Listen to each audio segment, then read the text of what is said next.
Confession time. I used to think that I will never be able to go through a 30-day art challenge and complete it. I have tried so many times in the past and I failed and I didn't finish them at all. But this month I did it. I completed my 30-day pattern challenge. Well, actually I kind of did because today is the last day, but I am sure that I'm going to make it. And in this video I wanted to share with you my learnings and some tips on how you can embark on such a 30-day art challenge and not fail and really profit from it. By the way, guys, if you have already been there, if you have completed a 30-day art challenge or maybe even a 100-day project, then make sure to leave a comment in the comment section below. In case you don't know me, hi, my name is Vera. I'm an illustrator and a surface pattern designer. I'm based in Germany, but I originally come from Poland. And on this channel, I am sharing some tips on how to grow as an artist, how to improve your art, attract new business opportunities. And I'm also teaching about my most favorite tool for creating illustration and repeat patterns, Affinity Designer, which is, by the way, not sponsored. I just love the tool. So you will also find here quite a few tutorials about vector art in Affinity Designer.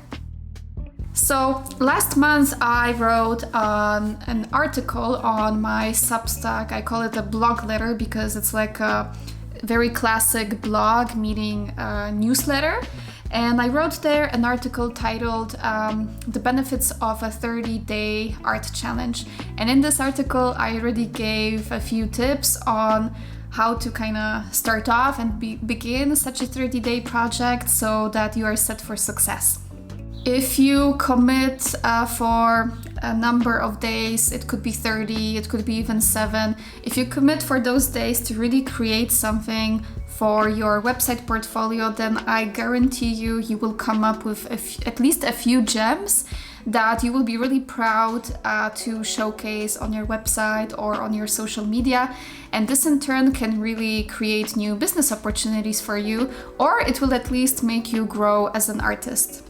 So, for example, for myself, I knew that I need a little bit more dainty, detailed patterns for my website portfolio. That's why I chose a theme for my challenge to be about ditzy patterns.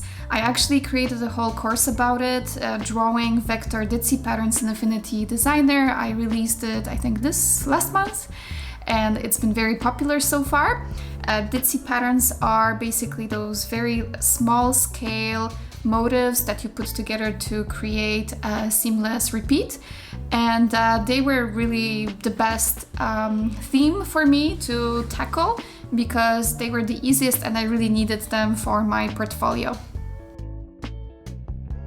Alright, so let me also summarize a few tips that I have already given in my Substack article. The very important thing, number one thing that I would recommend if you are considering a, let's say, 30-day art challenge, is to pick a theme. Oftentimes you see a lot of prompt lists, and basically this is how Inktober works, one of the most famous and popular art challenges. For 30 days in October you get 30 or 31, I don't remember anymore, maybe 31. You get a whole list of prompts, which are basically those words that are or phrases that are supposed to inspire you to create something. And I tried it myself, but in the end I really failed because I wasn't able to pull through the challenge, and some of the prompts were not inspiring me. They were actually doing the opposite. They were stopping me because sometimes I just couldn't develop the prompt. I couldn't make anything out of it. So what I have done for my personal challenge was to pick a theme. I basically knew, okay, I need more floral patterns for my portfolio. This is quite simple. I also worked so hard creating my 2 new Affinity Designer courses. I kind of needed a break, but on the other hand, we were doing June and Bloom challenge on Instagram, and I knew, wow, this is such an amazing opportunity to combine the two because I wanted to draw for June and Bloom in any case. So I thought, okay, this will be the perfect synergy. So in the end, I chose this floral ditzy theme for my challenge because it made things so much easier for me. I didn't have to overthink. There were no prompts that were stopping me. I knew that I can do whatever I want as long as I do it really every day. So that was the prerequisite. So if you are the kind of a person that would fail a few times trying to do such a challenge, pick a theme and make it simple and then stick to it and create every day. Another tip that I am giving in my article is to experiment with different styles and different techniques. And you will see when you're in the challenge what I'm talking about. You will experience it by yourself. But sometimes you just know what to create. And at the beginning of the challenge, I just did my thing. And what does it mean? It means I was creating patterns that I already know. I was like in automation, so to say, using my automated templates. I was like on autopilot. Oh, this is a good word. I was kind of on autopilot. But I think at the latest, by the end of day 7, so the first week, you start to feel that you don't want to do this for all 30 days. This is not the point. It takes some time, probably a few days, for you to realize that. And because you know, hey, I committed for 30 days, I, let's say, did the same pattern for the first 5 days, and then you're thinking, oh my god, I cannot do this for the remaining 25. Very naturally, it happens very naturally, you start to just rebel, so to say, and you start to create things that are different. And this is, for example, what I have done here. I was sitting in a cafe because I love working on the iPad. I basically just go to Berlin cafes, I test them out, I sit there, I have some nice coffee, and then I just draw. And I hope you can see that I will also include a slide. Yeah, on one of those days I created a pattern that was, it looked like a landscape, and it was a pattern type that I have never created before. It just happened, and I started drawing, and I did notice I was very self-aware that, this is something I have never created before, and normally I would probably ditch this idea. I would be like, no, this is not me, I'm not doing this. But a few times it happened to me during the challenge that I started drawing something. It wasn't what I was used to drawing before. And because I knew, tomorrow is another day, I have to create another pattern, and it will be like that for the next 20-something days, for example, I knew, okay, I gotta go with it. What can happen? In the worst case scenario, I will not post about it, but I will just go with it. And this is one big plus of this challenge, that it helped me to push myself in this way, so that I can create something that I have never created before. And when it comes to this aspect of the challenge, I was really successful. I came up with a few amazing pattern ideas where I would normally probably not finish the whole concept, but I knew that I have to create something every day. So it really did encourage me to go with those unexpected ideas. And this type of inspiration, this type of spontaneous inspiration, I think it only happens if you immerse yourself in a longer challenge. So of course you can start with a 3 or a 7 day challenge, but do try the 30 days one. You will see it brings out the unexpected from you as an artist, if it makes sense. And I think that only people who have done such a challenge and they've been in this type of a frame of mind, they will know what I'm talking about. It will definitely help you grow and to grow your portfolio. So another important tip that I also gave in the article is to take breaks. I would also add simplify. Simplify as much as you can. There were days, I think today, let me see, I also look tired. I am a little bit tired because I was doing so many things at a time. But you can do this, it's all possible. And on those days when you are kind of running low and you can see that you're losing your energy, create something simple. I really enjoy creating very intricate patterns which could be easily labeled as hero patterns with hero motifs. But my portfolio is full of such hero patterns, and I knew that one goal that I had for the challenge was to work on blender patterns as well as on secondary patterns, which are less detailed or very even minimalistic. So on those days when I was really running low on energy, I created those super simple patterns which had a very minimal color palette and a minimal number of motifs. For example, for ditzy patterns, they were, I had this one pattern which was basically the same flower or two flowers, and it was just rotated at a different angle and spread evenly on the canvas. And I think I even had those assets because in Affinity Designer you can work with vector assets, which are pre-saved design objects, which you save one time. They are there in your assets library, and then you can reuse them as many times as you want, also for different projects. I have an entire class dedicated. I think one of my first classes, more intermediate classes, was about vector assets because they're absolutely amazing. And those of you who are not creating vector assets are really missing out, so you might want to check out this topic. So I used some assets that I had created before, and it took me literally, I think, 15 minutes to create this pattern. And it's okay, because one of the things that you would also like to practice for your client work is speed and not, dwelling on one artwork or one pattern for too long, because time is money and you could be spending this time in a more valuable way than trying to polish off a pattern for like 2 or 3 days. Now, I also wanted to share something else with you. It's about the performance data for my social media. I did tell my followers at the beginning that this 30-day art challenge will be at the same time a social media test for video content. So I was really motivated at the beginning of June, and I wanted to create simultaneously with creating my patterns. I know, oh Vera, why do you do that? I wanted to create Reels, I wanted to create TikToks, and I wanted to create YouTube Shorts.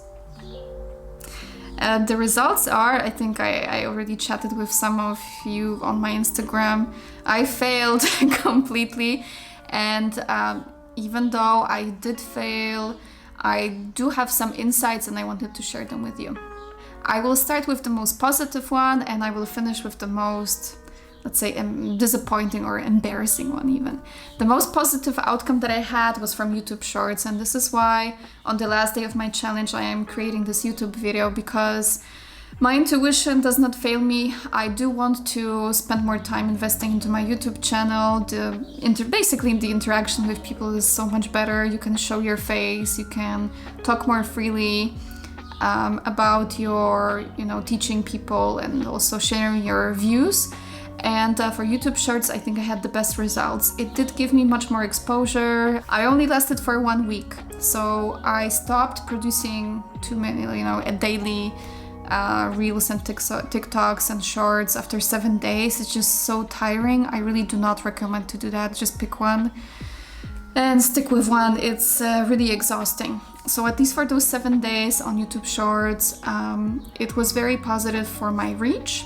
It wasn't super positive for my new subscriber acquisition, because in those last 30 days, I acquired only 17 subscribers, which is really, well, not a lot. I was expecting much more, but it gave me more exposure, and it was the most promising platform.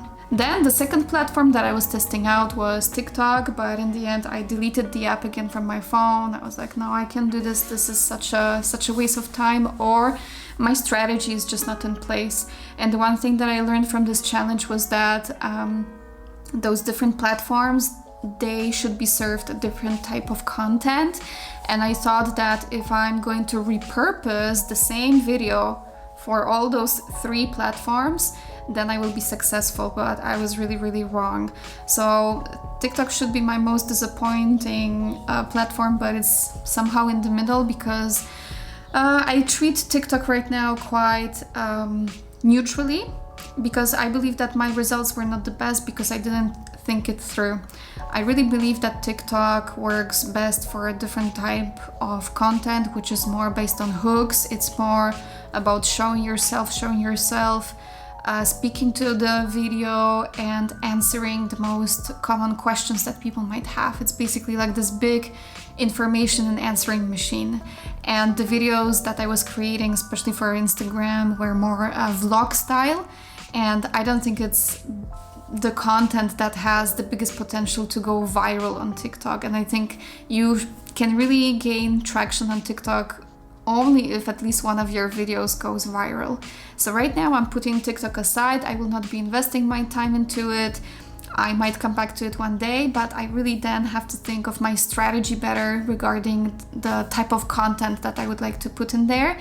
And it would probably not be a video that is repurposed from another platform. So that was a mistake.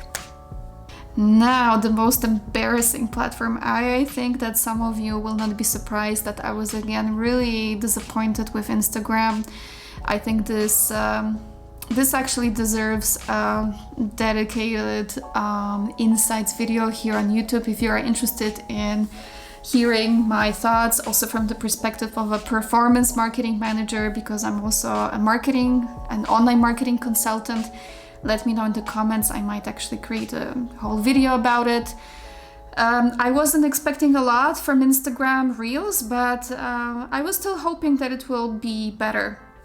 Maybe something has changed again, but I basically attracted, with regard to the views, 2,000 more people in 30 days. Only 2,000. 2,000.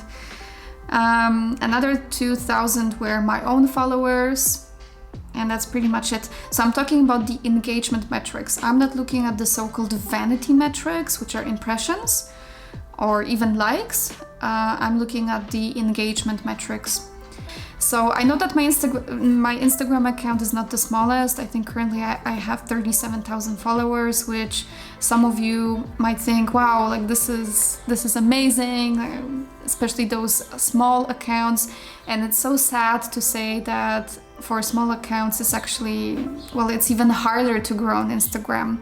Not impossible, but really, really hard, and it involves just so much energy, which I personally believe you could put somewhere else.